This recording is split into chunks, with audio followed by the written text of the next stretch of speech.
Unpoisoned Heritage, Episode 2. 1 year later.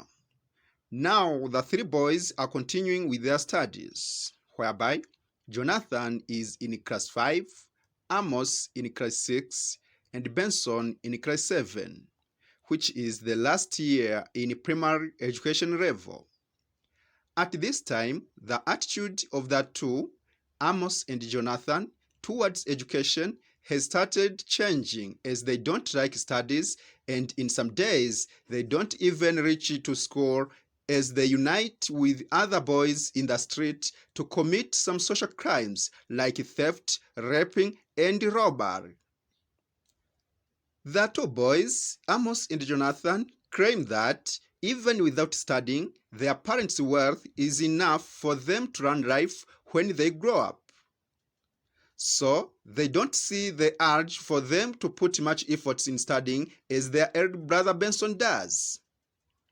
Benson is contrary to them, as he likes studies and his expectation is to succeed well in the national examination to be conducted this year. His expectation is to be a doctor, as he likes so much to save others' life. Now, Agnes is 8 years old. She stays at home every day, working in hand with a house girl to carry out all home activities, including cleaning the environment and cooking food for all family members.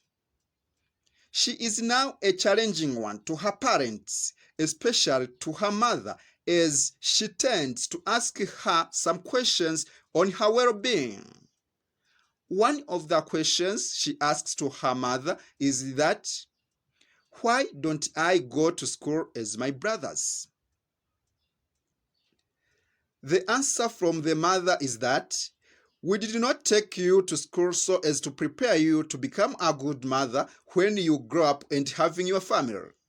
So, staying here at home will expose you to various responsibilities and make you competent and knowing how to care family than those scholars who spend much of their time at school and knowing nothing on how to carry out various home activities, even preparing meal for their children and husbands."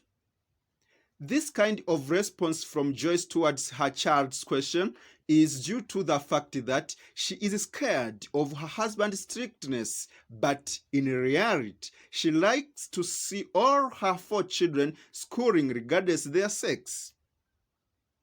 Agnes asks a second question to her mother.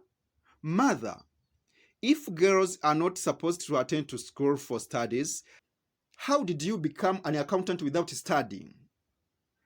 Agnes's mother is heard responding that, "I went to school, but it just happened by chance, as my parents were blessed to have only one child, who is I.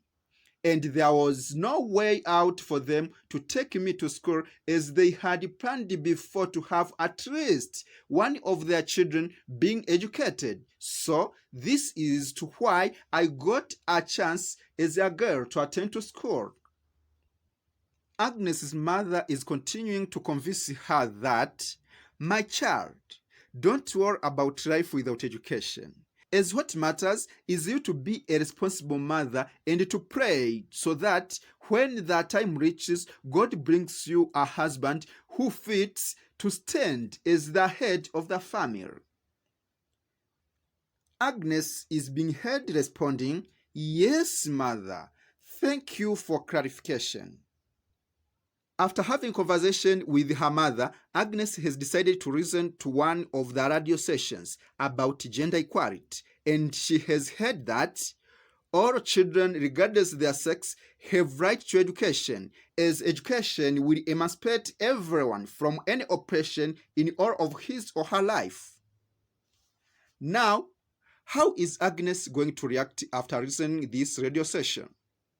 Also, what will be the progress of Benson's dream about becoming a doctor? And what will be the fate of Jonathan and Amos's behavior of hating studies and starting to commit social crimes? For all of these questions, episode 3 will be the answer. It is from your professional storyteller, Mwalimu Theophil. I say, have a nice moment.